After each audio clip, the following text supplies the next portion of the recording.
আদালত সুবিচার করেছে এই মুহূর্তে, এই জন্য যে গণতন্ত্রের জন্য লড়াই এবং যে গণতন্ত্র সুবিচার ন্যায় বিচার নিশ্চিত করে সেটার পথে এখন আমরা এগিয়ে যাচ্ছি ফ্যাসিবাদের পতনের পথ থেকে। সেক্ষেত্রে আমি মনে করি আদালতের এই রায় গণতন্ত্রের পক্ষে এবং সুবিচারের পক্ষে একটা বিরাট বড় ধরনের রায়। আজকে এই রায়ের মাধ্যমে প্রকৌশলী ইশরাক প্রমাণিত হয়েছে যে সেই হচ্ছে জনগণের মেয়র ছিল, জনগণের অন্তরের মেয়র ছিল সে, এবং সেই হিসেবেই তার এই সুবিচার পাওয়া গেছে। এখন পরবর্তী যে কার্যক্রম সেটি হলো যে আমরা দলের প্রধানতম নেতা জনাব তারেক রহমান সাহেবকে এটা অবহিত করা হবে, অবহিত করার পর পরবর্তী কার্যক্রম শুরু করা হবে।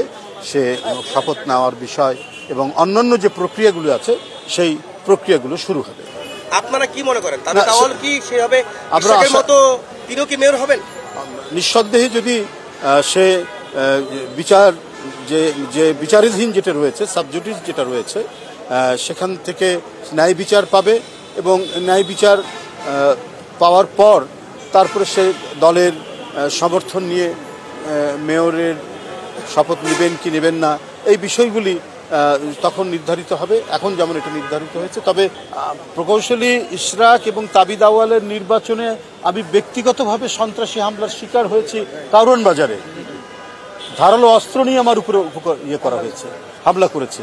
তো এর বাইরে তো আর কিছু নাই, আমি তো নিজের জীবন দিয়ে।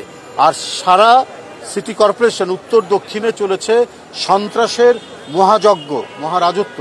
ও যেটি বলেছে, ইশরাক যেটি বলেছে যে 9টার মধ্যে সব ভোট শেষ, বন্ধ করে দিয়েছে, পোলিং এজেন্টদেরকে বের করে দিয়েছে এবং সাধারণ ভোটাররা লাইনে দাঁড়াতে এসে তারা সন্ত্রাসী পরিস্থিতি থেকে তারা সব ফেরত গেছে।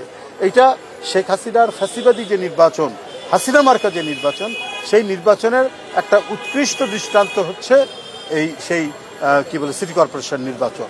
সুতরাং এর বিরুদ্ধে মানুষের যে ক্ষোভ, সেই ক্ষোভগুলো নিঃসন্দেহে আদালত সেগুলোকে বিবেচনা করে তারা এই সুবিচারটি করেছেন।